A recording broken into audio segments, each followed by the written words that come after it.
Hi, this is Brian. Welcome back to another Heroic Plus One. In our last couple plus ones, we talked about my strong preference for a good night of sleep, along with my commitment to practicing some stoic indifference when the heroic gods decided to amuse themselves by shutting off the AC in the middle of the night after a 105-degree day. Now, as I was doing some pull-ups after writing that first plus one, which, for the record, I wrote on my iPhone while sitting on my Concept 2 after hammering a quick row, I was thinking about another way I could have approached my micro challenge.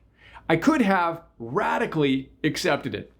Technically, I did radically accept it. I just wasn't thinking about this explicitly until those pull-ups. Now, we've talked about radical acceptance before. It's a major theme in my work with Phil. Of course, it's also a central theme of Stoicism. They call it the art of acquiescence. And Byron Katie's work, she calls it loving what is. Now check out the plus ones for more on the subject, including Singer's Stoicism, big wave riding, and how to make a pearl.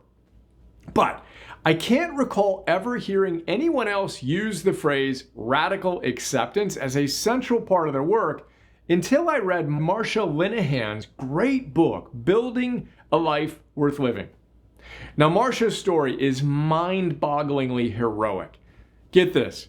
At 18 years old, she was admitted to a mental health institution for what was supposed to be a couple weeks of evaluation.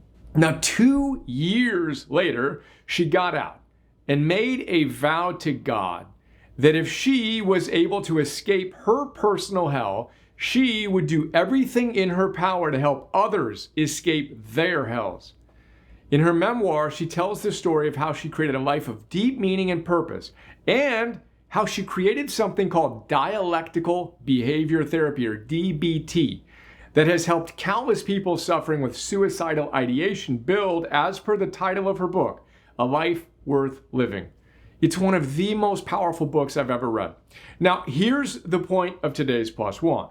One of the reasons Marsha's DBT is so effective is that she teaches people skills that will help them navigate life's inevitable challenges. One of the skills she talks about as much as any other, radical acceptance. Marsha tells us that we must cultivate the skill to tolerate distress. She calls it distress tolerance. Now, why is developing the skills of distress tolerance so important? Because if we can't tolerate distress, we'll make a challenging situation worse. Now, how do we develop the skills of distress tolerance?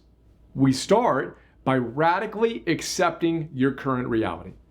Then, when we quit arguing with reality, we can decide what we're going to do to create a better reality. And that's today's plus one. Is there anything you need to radically accept in your life? Let's start with something tiny. Perhaps the most recent or the next little nuisance that arises in your life. Like an AC that decides not to work on a 100+ degree day. Then let's use that next micro moment of distress as strength training for the big stuff. When? As always, all day, every day, especially today.